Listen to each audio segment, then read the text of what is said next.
আপনারা জানেন আল্লাহর হাবিব সাল্লাল্লাহু আলাইহি ওয়াসাল্লাম যখন মায়ের পেটে তখনই তার পিতা দুনিয়া থেকে ইন্তেকাল করেছেন। দুনিয়াতে আসলেন 6 বছর বয়সে তিনি মাকে হারিয়েছেন। তারপর মায়ের ইন্তেকালের পরে দাদার কাছে আব্দুল মুত্তালিবের কাছে লালিত পালিত হতে লাগলেন। 8 বছর বয়সে দাদাও ইন্তেকাল করলেন। 8 বছর বয়স থেকে আল্লাহর হাবিব সাল্লাল্লাহু আলাইহি ওয়াসাল্লাম চাচার কাছে এতিম অবস্থায় লালিত পালিত হতে লাগলেন। এবং আবু তালেব শেষ পর্যন্ত ঈমান আনেনি, শিরকের উপরে ইন্তেকাল করেছে, কিন্তু আল্লাহর হাবিব সাল্লাল্লাহু আলাইহি ওয়াসাল্লামকে এত ভালোবেসেছেন, বাবার যে কি মায়া এটা বুঝতে দেন নাই কখনো, এটার অভাব কখনো তিনি টের পান নাই। ওনার যে বাবা নাই আবু তালেবের কারণে এতটা ভালোবেসেছেন। হালিমাতুস সাদিয়ার কাছে, পরে মায়ের কাছে, উম্মে আইমানের কাছে, দাদা আব্দুল মুত্তালিবের কাছে, পরে চাচার কাছে, একটার পর একটা স্লট বাই স্লট রেডি। তার মানে কখনোই রাসূল সাল্লাল্লাহু আলাইহি ওয়াসাল্লামকে লালন পালন, রক্ষণাবেক্ষণ, টেক কেয়ারের কোনো গ্যাপ আল্লাহ তাআলা রাখেননি। আল্লাহর হাবিব সাল্লাল্লাহু আলাইহি ওয়াসাল্লাম ইয়াতীম অবস্থায় পৃথিবীতে এসেছিলেন এবং এজন্য ইয়াতীমের সাথে ভালো আচরণ তিনি করতে বলতেন। আল্লাহর হাবিব সাল্লাল্লাহু আলাইহি ওয়াসাল্লাম যারা ইয়াতীমকে ভালোবাসে, আমার নবীর চরিত্র ফুলের চাইতেও পবিত্র। আমরা বলি আমার নেতার চরিত্র ফুলের চাইতেও পবিত্র, কাগজের ফুল আছে না নাই? এই কথাগুলো আসলে আমাদের ক্ষেত্রে যায় না, যায় আমার নবীর ক্ষেত্রে। আমার নবীর চরিত্র ফুলের চাইতেও পবিত্র চরিত্রের অধিকারী। এটাকে বলা হয় খুলুকে আযীম। এটারে কি বলে? সবাই বলেন, আরো জোরে বলেন। নবীর ফলোয়ার, নবীর সুন্দর সুন্দর নামগুলো নিতে চায় না, আওয়াজ করে বলেন খুলুকে আযীম। আরবিতে খুলুক মানে চরিত্র, খুলুক মানে এটার বহু বচন আখলাক। আখলাক তো বুঝেন, বলি না লোকটার আখলাক খুব ভালো, স্বভাব চরিত্র ভালো। তো আমার নবীর স্বভাবকে এত অনুপম, এত সুন্দর করে আল্লাহ কোরআনে তুলে ধরেছেন। আল্লাহ এটার নাম দিয়েছেন খুলুকে আযীম। কি নাম? খুলুক 3 ধরনের। কয় ধরনের?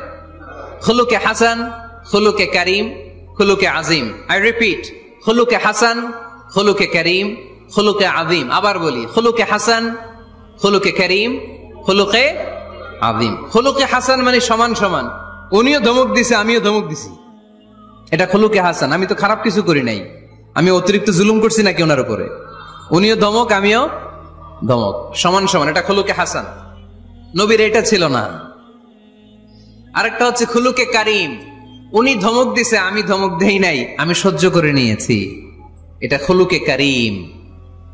এটা খুলুকে কারীম। নবীর এটাও ছিল না, নবীর ছিল এটা খুলুকে আযীম। উনি ধমক দিছে আমিও ধমক দিছি, না এটা করেন নাই। উনি ধমক দিছে আমি সহ্য করে নিলাম, কিছু বলি নাই, এটাও করেন নাই। উনি ধমক দিছে আমি ওনার জন্য দোয়া করলাম আর ওনারে বুকে টেনে নিলাম, আমি ওনারে ভালোবাসতে শুরু করলাম, ওনারে কাছে টেনে নিলাম, ওনারে বুকে জড়িয়ে ধরলাম। সুবহানাল্লাহ পড়তে পারলেন না? এটারে কি বলে? আমার নবীরটা মনে হয় খুলুকে হাসান ছিল, খুলুকে কারীম ছিল। আমার নবীর চরিত্র কি ছিল? এজন্য আল্লাহ বললেন ওয়া ইন্নাকা লাআলা খুলুকিন আযীম। নবী হে, একটা অনুপম সুন্দর চরিত্র দিয়ে আমি আপনারে তৈরি করেছি। সুবহানাল্লাহ পড়েন। অনুপম চরিত্র, খুলুকে আযীম। খুলুকের ব্যাখ্যা শেষ, এবার ব্যাখ্যা হবে আযীমের। আযীম মানে সুমহান। ভুইগরের ভাইয়েরা, আযীম মানে? আওয়াজ করে বলো, আযীম মানে? নবীর চরিত্র সুমহান চরিত্র। আযীম শব্দটা আল্লাহ কোরআনে যেন তেন জায়গায় ব্যবহার করে না, যেটার তাৎপর্য সিগনিফিকেন্স অনেক বড়, অনেক বিশাল, অনেক সুমহান, তখন আল্লাহ ব্যবহার করে আযীম। তখন কি ব্যবহার করে? কিয়ামতের দিন আল্লাহ যে একটা ভূমিকম্প পৃথিবীটারে ধরে যে আল্লাহ একটা ঝাঁকুনি দিবেন, পাহাড়গুলো ভেঙে খান খান হবে, স্যাটেলাইট গুলো ভেঙে টুকরা টুকরা হবে, ওই ভূমিকম্পটা মনে হয় সাধারণ ভূমিকম্প। এই ভূমিকম্পের মতো ভূমিকম্প পৃথিবীবাসী কোনোদিন দেখে নাই। এজন্য ওই ভূমিকম্পের বর্ণনা দিতে যে আল্লাহ কোরআনে বললেন ইন্না জালজালাতাস সাআতি লাশাইউন আযীম। নিশ্চয়ই কিয়ামতের দিনের ভূমিকম্প এটা সাধারণ ভূমিকম্প নয়, এটা সুবিশাল ভয়ঙ্করতম ভূমিকম্প। ঠিক কি না? আমার আল্লাহর সত্তা এটা কি সাধারণ না সুবিশাল? এজন্য আল্লাহ নিজের পরিচয় দিতে যেও ব্যবহার করেছেন আযীম। কি ব্যবহার করেছেন? আয়াতুল কুরসি মুখস্থ আছে না সবার? আছে, আছে। সব শেষে আল্লাহ বললেন ওয়ালা ইয়াউদুহু হিফযুহুমা ওয়া হুয়াল আলিয়্যুল। সবাই বলেন ওয়া হুয়াল আলিয়্যুল। তাহলে আল্লাহ নিজের পরিচয় দিতে যেও বলেছেন আযীম। তাহলে ভূমিকম্পটা বড়, এটা আযীম। কোরআন যেন যেন কিতাব নয়, এটা আযীম। আমার আল্লাহ সাধারণ কোন সত্তা নয়, এটা আযীম। আমার নবীর চরিত্র সাধারণ চরিত্র নয়, এটাও আযীম। চিল্লায় বলো ঠিক কি না? এজন্য আল্লাহ বলেছেন ওয়া ইন্নাকা লাআলা খুলুকিন আযীম। নবী হে, আপনার চরিত্রের কোনো তুলনা হয় না। এত সুন্দর, এত অনুপম চরিত্র আপনার চরিত্র। এক মাথা থেকে পা পর্যন্ত এক ফোঁটা কালো দাগ ফেলানোর মতো কোনো সুযোগ আপনার চরিত্রের ভেতরে নাই। চিল্লায় পড়েন আল্লাহু আকবার। তিনি থাকতেন মদিনার উঁচু এলাকায় থাকতেন, সারা রাত তিনি ঘুরেছেন কার কি অবস্থা দেখে শেষ রাতে তিনি ফিরে আসতেছেন। তো ফিরে আসার সময় উনি একটা প্রাচীর বেষ্টিত ঘরের পাশে দুইজন নারীর কথোপকথন শুনতে পেলেন, একজন বৃদ্ধা একজন যুবতী। উনি কান লাগিয়ে শুনতে পাচ্ছেন, ওমর ফারুক কাউকে দেখতে পাচ্ছেন না, শুনতে পাচ্ছেন। বৃদ্ধা মা তার যুবতী মেয়েকে বলে, এই তাড়াতাড়ি উটের দুধ দহন করে উটের দুধের সাথে পানি মিশাও, তাইলে কালকে বাজারে মদিনায় বেশি দামে বিক্রি করা যাবে, লাভ হবে অনেক। বৃদ্ধা মহিলা এটা বললেন। যুবতী মেয়ে উত্তরে বলে, মা আপনি জানেন না আমিরুল মুমিনিন খলিফাতুল মুসলিমিন ওমরে ফারুক দুধে পানি মিশানোকে দণ্ডনীয় অপরাধ বলে ঘোষণা দিয়েছে, জানেন না? এবার বৃদ্ধা মহিলা বলে, আরে পাগলি, এই ভোর রাতে আমিরুল মুমিনিন ওমরে ফারুক আসবে কোত্থেকে? কেউ দেখবে না। আরে কেউ দেখবে না, তাড়াতাড়ি দুধের সাথে পানি মেশাও। এই কথা যখন মা বলেছে, যুবতী মেয়েটা চমৎকার একটা উত্তর দিয়েছে, আপনি ঠিকই বলেছেন, গভীর রাতে ওটের দুধে পানি মিশালে ওমর দেখবে না, কিন্তু মা খেয়াল রাখবেন, ওমর যদি নাও দেখে ওমরের রব কিন্তু দেখে। চিল্লায় বলেন ঠিক কিনা? বিশ্বনবী মেরাজে গেলেন, মেরাজ থেকে ফিরে আসলেন। বিশ্বনবী বর্ণনা করলেন, আমি বাইতুল মাকদাস দেখেছি মাঝরাতে, লক্ষাধিক নবীকে নিয়ে নামাজের ইমামতি করেছি, 7 আকাশ দেখেছি, আল্লাহর আরশ দেখেছি, আল্লাহর সাথে কথা বলেছি, আবার ফজরের আগেই মক্কায় ফিরে এসেছি। সবাইকে খাইছে মুহাম্মদের মাথার তার ছিঁড়ে গেছে, নাউজুবিল্লাহ পড়ে। আবু জাহেল, উতবা, সাইবা সবাই মিলে একটা সুযোগ পেল, বললো এতদিন আমরা আবু বকররে বুঝাইতে পারি না, আজকে মুহাম্মদ যে গামজাখুরি কথা বলে, এটা বললে আবু বকররে আমাদের দলে নিয়ে আসা যাবে। সবাই সাইয়েদনা আবু বকরের কাছে যায়, যে বলে, আবু বকর জানো নাকি তোমার নবী নতুন কথা আমদানি করেছে? কি বলেছে আমার নবী? তোমার নবী বলে মাঝরাতে বাইতুল মাকদাস গিয়েছে। বাইতুল মাকদাসে তখন দ্রুতগামী ঘোড়া দিয়ে ছুটলেও যেতে লাগে 15 দিন। অ্যাবাউট টার্ন কাম ব্যাক, ফিরে আসতে আরো 15 দিন, মোট কয় দিন? 1 মাস। যেতে আসতে 1 মাস। তোমার নবী মাঝরাতে নাকি বাইতুল মুকাদ্দাসে ইমামতি করছে, 7 আকাশ ঘুরেছে, আল্লাহর আরশ দেখেছে, আল্লাহর সাথে কথা বলেছে, আবার ভোর হওয়ার আগে নাকি মক্কার জমিনে ফিরে এসেছে। আবু বকর বললেন, আসলেই কি আমার নবী এই কথা কইছে? সবাই এক বাক্যে বলে, হ্যাঁ তোমার নবী মুহাম্মদ এই কথা বলেছে। আবু বকর দ্ব্যর্থহীন কণ্ঠে ঘোষণা করে দিলেন, আমার নবী যদি এই কথা বলে থাকে, আমার নবী সত্য বলেছে, সত্য বলেছে, তিনি কখনো মিথ্যা বলতে পারে। বিশ্বনবী খুশি হয়ে গেলেন, সাইয়েদনা আবু বকরের জন্য দোয়া করে দিলেন, আর বললেন, আবু বকর আনতা লাস্তা আবু বকর ফাকাত, আজকে থেকে তুমি শুধু আবু বকর নও, আজকে থেকে তুমি আবু বকর as-সিদ্দিক। সিদ্দিক, সত্য গ্রহণে, সত্য প্রকাশে, সত্য মানার ক্ষেত্রে আপোষহীন, কোনো আপোষ নাই। চিল্লায় এখন ঠিক কিনা? সে আল্লাহ বললেন, ওয়াযকুর ফিল কিতাবি ইব্রাহিম ইন্নাহু কানা সিদ্দিকান নাবিয়্যা। ও নবী, আপনার এই কোরআনের ভেতরে আমার খলিলের নামটা রাখেন, কারণ আমার খলিল যেন তেন কোনো নবী নয়, সাধারণ পয়গম্বর নয়, আমার নবী ইব্রাহিম হলো সিদ্দিক, সত্য প্রকাশে আপোষহীন। এজন্য আল্লাহ খুশি হয়ে ওনার একটা টাইটেল দিলেন, টাইটেলটা হলো খলিল। ওয়াত্তাখাযাল্লাহু ইব্রাহিমা, চিল্লায় বলেন ওয়াত্তাখাযাল্লাহু ইব্রাহিমা, আমি ইব্রাহিমকে খলিল বানিয়েছি। খলিল মানে দোস্ত। খলিল মানে কি? আল্লাহ দুনিয়ার একজনের দোস্ত ডাকে। কি মজার ব্যাপার, কেমন লাগে তার কাছে শুনতে? সুবহানাল্লাহ কইবেন না? ওনারে বানাইলেন খলিল, আর বিশ্বনবীরে বানাইলেন হাবিব। সুবহানাল্লাহ পড়েন। বাপ বেটা সব নিয়ে গেছে। সাইয়েদনা ইব্রাহিম হচ্ছেন বাবা, আর বিশ্বনবী ছেলে। বিশ্বনবীর অনেক উপরের পুরুষ হচ্ছে সাইয়েদনা ইব্রাহিম। তো এটা পরদাদা না, বাবা না? বিশ্বনবী বলতেন, আনা দাওয়াতু আবি ইব্রাহিম, আমি নবীরে পেয়ে নাসানাসি করো, আমি তো ইব্রাহিম আলাইহিস সালামের দোয়ার ফসল। উনি যদি মক্কায় দাঁড়িয়ে দোয়া না করতেন, আমার বিশ্বনবীর জন্ম হতো না। সুবহানাল্লাহ পড়েন। এজন্য বাবা হলো খলিল, ছেলে হলো হাবিব। খলিল মানেও বন্ধু, হাবিব মানেও বন্ধু। খলিল মানে এমন বন্ধু যেই বন্ধু আল্লাহরে খুশি করার জন্য কাজ করে, আর হাবিব মানে এমন বন্ধু যারে খুশি করার জন্য আল্লাহ নিজে কাজ করে। কার পাওয়ার বেশি? হাবিবের কয়েক ডিগ্রি বেশি। সুবহানাল্লাহ পড়েন। তার মানে বাপ বেটা, বাবা হলো খলিল, ছেলে হলো হাবিব। এই বাপ বেটার মধ্যে অনেক বিষয়ে মিল আছে না নাই? হাদিস কোরআনে খুঁজলে আপনি অনেকগুলো মিল পাবেন। আজকে 7টা মিলের কথা শোনাবো। সাইয়েদনা ইব্রাহিম আলাইহিস সালাম আর বিশ্বনবীর মাঝে 7টা মিল খুঁজে পাওয়া যায়। চিৎকার করে বলেন কয়টা? শুনবেন? কষ্ট হচ্ছে? ঘুমে ধরছে? রাত তো অনেক হয়ে গেল, সর্বনাশ 11টা। হ্যাঁ শুনবেন? কতক্ষণ? সারা রাত। তাকবীর পড়া যাবে? হ্যাঁ, জোরে না আস্তে? ভাগাভাগি করে দেন। শুরুতে বিবাহিতরা দেন, তারপর অবিবাহিতরা দেন, তারপর সবাই দেন। দিবেন? বিবাহিত কারা কারা আসছেন দেখি? ঘটনা নাকি? অবিবাহিত নাই এলাকায়? হ্যাঁ, কম।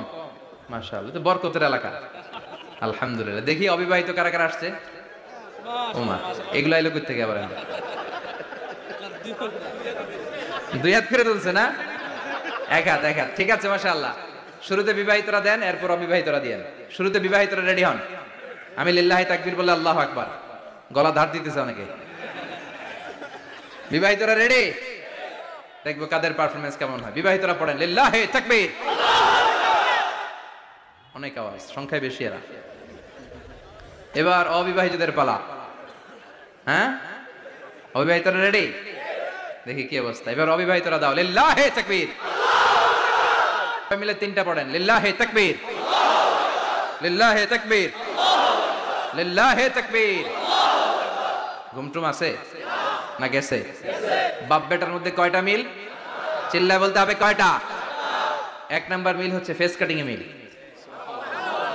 সুবহানাল্লাহ। সাইয়েদনা ইব্রাহিম আর বিশ্বনবী চেহারা একরকম। বিশ্বনবী যখন মেরাজ রজনীতে আকাশে গেলেন, এক এক আসমানে এক এক নবীর সাথে দেখা, এক আসমানে সাইয়েদনা ইব্রাহিমের সাথে দেখা। মেরাজ শেষ করে যখন সাহাবীদের কাছে বর্ণনা করছেন কোন নবীর চেহারা দেখতে কিরকম, বিশ্বনবী বললেন আম্মা ইব্রাহিম। বুখারীর বর্ণনা, আম্মা ইব্রাহিম ফানজুরু ইলা সাহিবিকুম। আর ইব্রাহিম নবীর চেহারা কেমন জানতে চাও? জানতে হলে আমি বিশ্বনবীর দিকে তাকাও। আমার চেহারা দেখতে যেমন, আমার বাবা সাইয়েদনা ইব্রাহিমের চেহারা প্রায় হুবহু এরকম।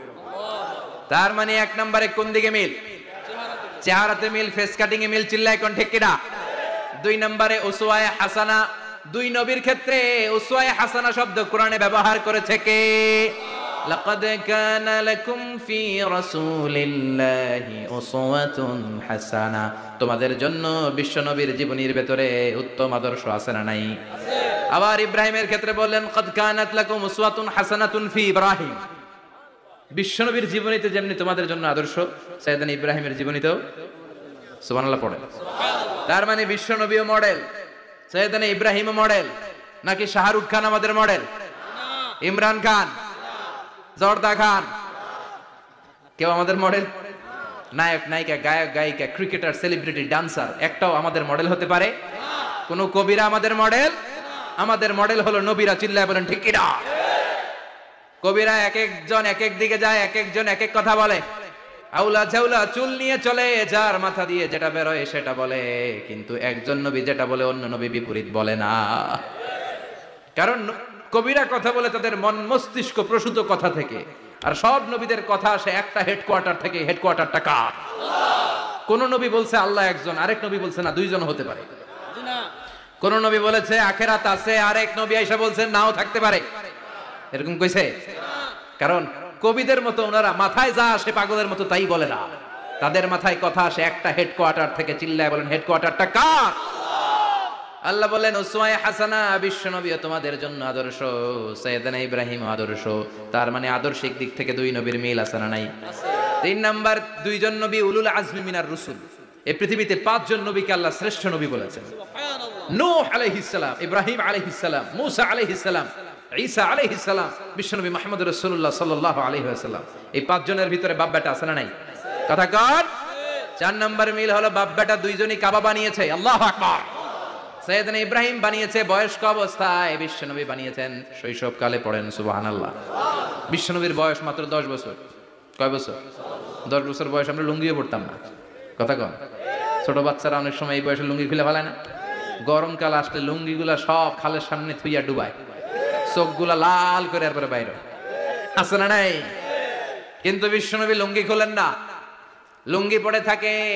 কাবা ঘর নির্মাণের কাজ শুরু হলো, বিশ্বনবী পাথর টানতে শুরু করলেন। বিশ্বনবীর বয়সের 8-10 বছরের ছোট বাচ্চারা সবগুলা লুঙ্গি খুলে কাঁধে লইছে। সব বাচ্চারা লুঙ্গি খুলে কাঁধে নিয়েছে, আর ওই কাঁধের লুঙ্গির উপরে পাথর নিয়েছে যাতে ব্যথা না পায়। বুদ্ধি আছে। লুঙ্গি খুলে কাঁধে রেখেছে, কাঁধের উপরে পাথর রেখেছে। কিন্তু বিশ্বনবী, সবাই পাথর টানে একটা, বিশ্বনবী টানে দুইটা, কিন্তু বিশ্বনবী লুঙ্গি খোলে না। কি নবী ছিলেন, কি লাজুক ছিলেন। এখন আমাদের মধ্যে লাজুকতা নাই, বাবা ছেলে মেয়ে সব মিলে একসাথে হিন্দি সিরিয়াল দেখে এরকম ফ্যামিলি আছে না নাই? লাজুকতা হারাতে বসেছি। আল হায়াউ শু'বাতুম মিনাল ঈমান, লাজুকতা ঈমানের অঙ্গ। ইযা লাম তাস্তাহি ফাসনা মা শি'তা, যখন তোমার লজ্জা থাকবে না, তোর যা মন চায় তুই তাই করতে পারবি। লাজুকতা আমরা হারাতে বসেছি, কোনো ক্ষেত্রে আমাদের লাজুকতা নাই। বিশ্বনবী এত লাজুক ছিলেন, হালিমাতুস সাদিয়া বলে 5 বছর কুরাইশি মুহাম্মদকে আমি লালন পালন করলাম, একদিনও কাঁদতে দেখি নাই। ক্ষুধা লাগলেও কাঁদে না, ব্যথা পেলেও কাঁদে না, শুধু লজ্জাস্থানের জায়গা থেকে কাপড় সরে গেলে মুহাম্মদ চিৎকার দিয়ে ওঠে। কি লাজুক ছিলেন বিশ্বনবী। পাথর টানে কিন্তু লুঙ্গি খোলে না। আশেপাশের বন্ধু বান্ধব সব লুঙ্গি খুলে টানতেছে। চাচা আবু তালেব দৃশ্যটা দেখলেন, কিরে সবাই লুঙ্গি খোলা, এটা লুঙ্গি ছাড়া কেন? এটার গায়ে তো লুঙ্গি আছে। বিশ্বনবী ডেকে বললেন, মুহাম্মদ লুঙ্গি খোলো। কি খোলো? সবাই খুলছে, তুমিও খোলো। তুমি কাঁধে ব্যথা পাবে, কাঁধে লুঙ্গি রেখে পাথর টানো। বিশ্বনবী বললেন, না আমি ব্যথা পাই না, আমি লুঙ্গি খুলবো না। চাচা বলল, আরে ছোট মানুষ, সমস্যা নাই, খোলো। গোছা ধরে টান দিবে, টান দেওয়ার আগে বিশ্বনবী বেহুশ হয়ে জমিনে পড়ে যায়। লুঙ্গি খোলা আর হয় নাই। বিশ্বনবীর লজ্জাস্থানও কেউ দেখে নাই। আল্লাহু আকবার। তার মানে কাবা ঘর নির্মাণের দিক থেকে বাপ বেটার মধ্যে মিল আছে না নাই? সাইয়েদনা